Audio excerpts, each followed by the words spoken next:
Ini yang pernah disampaikan oleh Al-Halat, termasuk Siti Jenar, la fi jubati ilallah.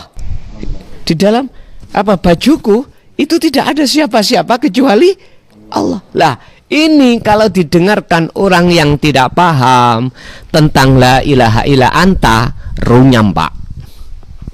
Runyam, akhirnya salah padahal yang berkata itu Allahnya, bukan Siti Jenarnya, bukan Al-Halatnya, intinya bukan makhluk.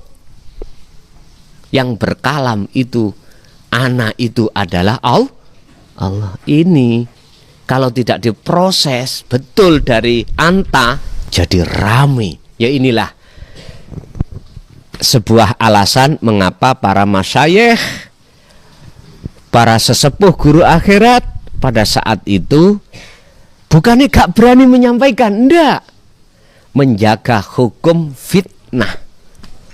Ini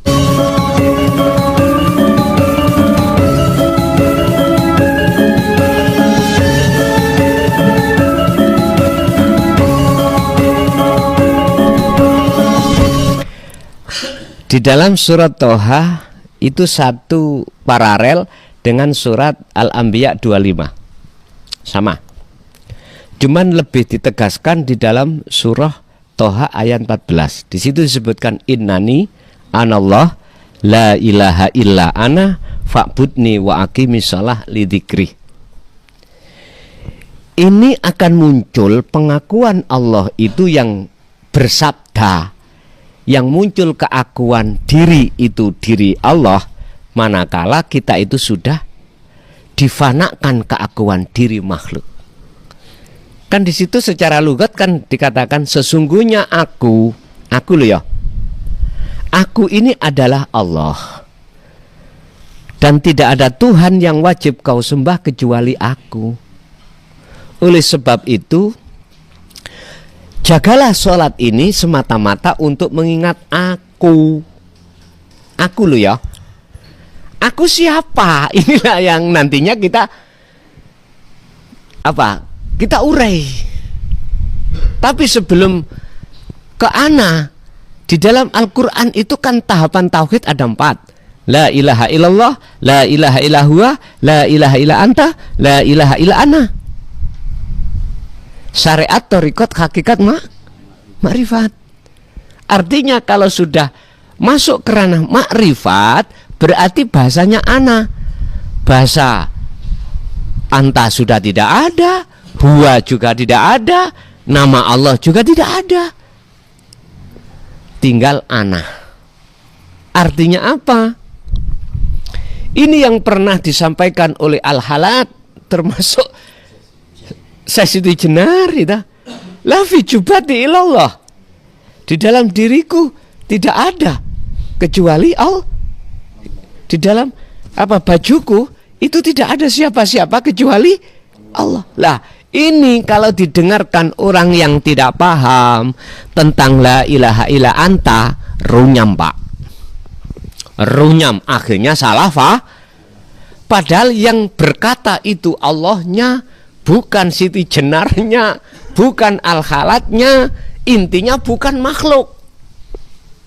Yang berkalam itu, ana itu adalah Allah. Ini kalau tidak diproses betul dari anta, begini Pak, jadi rame. Ya inilah sebuah alasan mengapa para masyayikh, para sesepuh guru akhirat pada saat itu bukannya gak berani menyampaikan, enggak, menjaga hukum fitnah.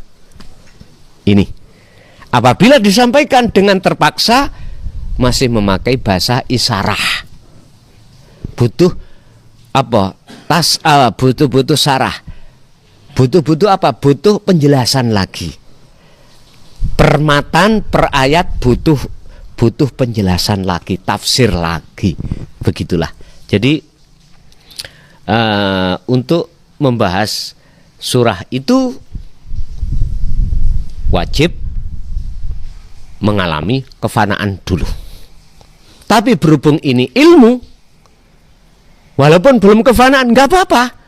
Kita bahas supaya nanti kalau kita sudah sampai pada poinnya kita nggak bingung. Santri dulu Pak melakukan dzikir itu pokoknya melakukan. Nggak tahu, ternyata iki sirul asror. Nggak tahu, nggak dijelaskan masalahnya. Wis pokoknya kamu dzikir. Mohon maaf. Saya tahun 74 itu, saya ketika masih ibtidak kelas 4 itu ya. Itu Allah sendiri, Abah itu mewajibkan saya tentang dzikir sir itu satu hari satu malam 20.000. 20.000. Sama gendeng saya. Iya. Itu hanya sir, belum jahr. Hanya sir. Sehingga pernah ngalami saya itu alam semuanya itu bertasbih, mengucap Allah, Allah semuanya. Akhirnya nasi yang saya makan, sebelum saya makan itu mengucap Allah, nggak jadi. Air yang saya minum, mengucap nggak jadi. Ternyata ini alam kasaf. Berhubung nggak dijelaskan, dia bingung. Lah makanya menurut kami dengan sistem wasilun ini nggak apa-apa kita jelaskan walaupun itu sampai mentok loh Pak ya, supaya kita nanti ketika saat berjalan menuju itu nggak bingung. Jadi yang dimaksud innani anallah itu di dalam hati jenengan itu sudah kefanaan makhluk termasuk diri kita, barulah boleh muncul ana Allah. Itu otomatis Pak akan muncul dengan sendirinya.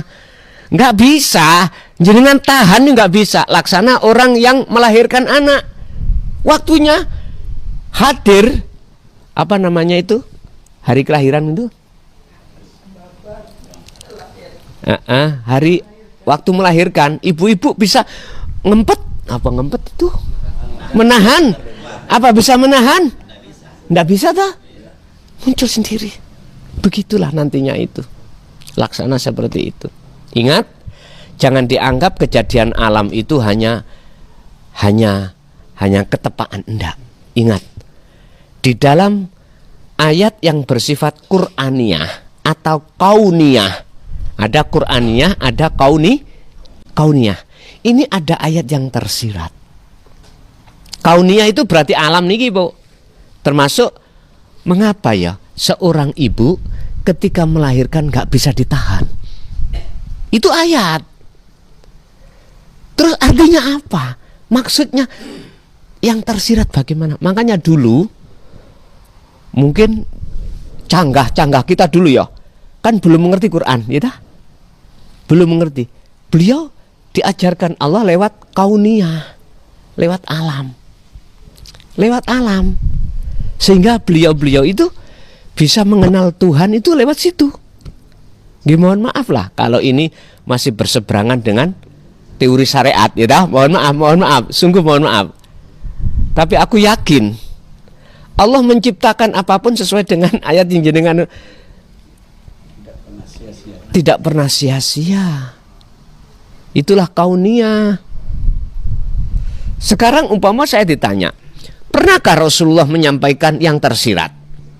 Ya tolong dibuka surat Al-Anbiya ayat 25. Kalau itu nggak muncul ila ana, gak mungkin Rasulullah mengada-ngada, gak mungkin Rasulullah tidak menyampaikan. Artinya dengan kemunculan surat Toha ayat 14, surat Al-Anbiya ayat 25 itu membuktikan bahwasanya Rasulullah dulu juga menyampaikan. Kalau tidak menyampaikan gak mungkin akan muncul ayat ini. Tinggal kita bagaimana gitu aja. Tapi aku yakin sistem teori yang kami terima, siapa yang terdorong hatinya di jalan nafsu, siapapun kita tidak akan pernah percaya. Walaupun ada ayatnya. Siapa yang hatinya itu masih jadi budaknya nafsu atau terbelenggu, maka kita tidak akan mungkin langsung bisa mau menerima dengan hal itu. Coba dibuka dasar ini di dalam surah Al-Baqarah ayat 5 dan 6. Walladzina kafaru sawa'un alaihim a'andartahum am lam tundirhum la nggak percaya toh. Dikasih tahu atau tidak tetap saja. Akhirnya Allah bagaimana? Khatamallahu ala kulub, hati yang ditutup, bukan jasmani, bukan akal, tapi hati dikunci oleh Allah. Ya sudah. Ya, mungkin ada lagi? Mungkin sudah terlalu malam. Udah cukup. Ya, mudah-mudahan Gusti Allah mentakdirkan kita bisa bertemu kembali. Mulai awal sampai akhir, bila mana ada sesuatu hal yang menurut jenengan ini bahasanya itu kurang bisa diterima, saya mohon maaf. Atau ada kalimat yang menyinggung, jujur kami tidak ada niat untuk menyinggung atau menyudutkan satu golongan atau secara pribadi, enggak, wallahi tidak. Kami hanya semata-mata untuk menawarkan satu sistem bagaimana kita di dunia ini bisa lekas, bisa kembali kepada Allah sebelum kita dipaksa untuk kembali. Dan mudah-mudahan apa yang telah Allah berikan ini tadi, walaupun awal kami diletakkan di NTB ini, mudah-mudahan menjadikan ilmu yang manfaat barokah terhadap kita dan keluarga kita ila yaumiddin. Lahumul Fatihah.